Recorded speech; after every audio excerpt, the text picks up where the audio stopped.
অপু বিশ্বাস বুবলিকে ছোট করতে যেয়ে নিজেই ছোট হয়ে যায়। অপু বিশ্বাসের শিক্ষাগত যোগ্যতা, তার ব্যবহার সবকিছু প্রকাশ পেয়ে যায়। বুবলি চুপ থেকে সবকিছুই বুঝিয়ে দেন তিনি কতটা ভদ্র ও শিক্ষিত। এমনটাই হওয়া উচিত বলছেন বুবলি ভক্তরা।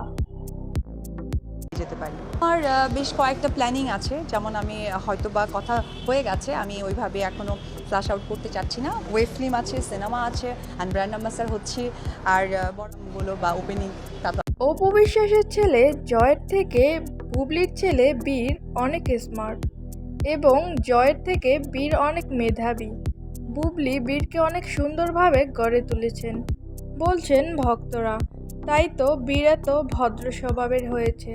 অপু বিশ্বাস ইদানিং নিজেকে গৌরী খানের সাথে তুলনা করছেন, আর শাকিব খানকে শাহরুখ খানের সাথে তুলনা করছেন। শাকিব খানকে শাহরুখ খানের সাথে তুলনা করা যায়, কিন্তু কোনো দিক দিয়ে গৌরী খানের সাথে অপু বিশ্বাসের তুলনা করা যায় না। এবার ঈদে শাকিব খান ও বুবলির দুজনেরই সিনেমা আসছে, কিন্তু বুবলি কিছুতেই শাকিব খানের সাথে পাল্লা দিতে রাজি না, কারণ তিনি চান দুজনের ছবি ভালো চলুক, সিনেমা ইন্ডাস্ট্রির সামনে এগিয়ে যাক।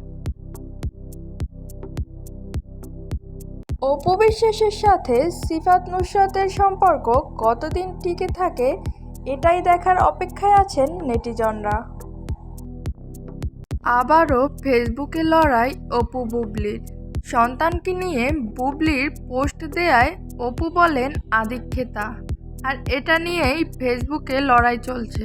সিনেমার ইতিহাস পাল্টে দিতে অনন্ত জলিলকে নিয়ে আবারও হাজির হচ্ছেন পরিচালক ইকবাল।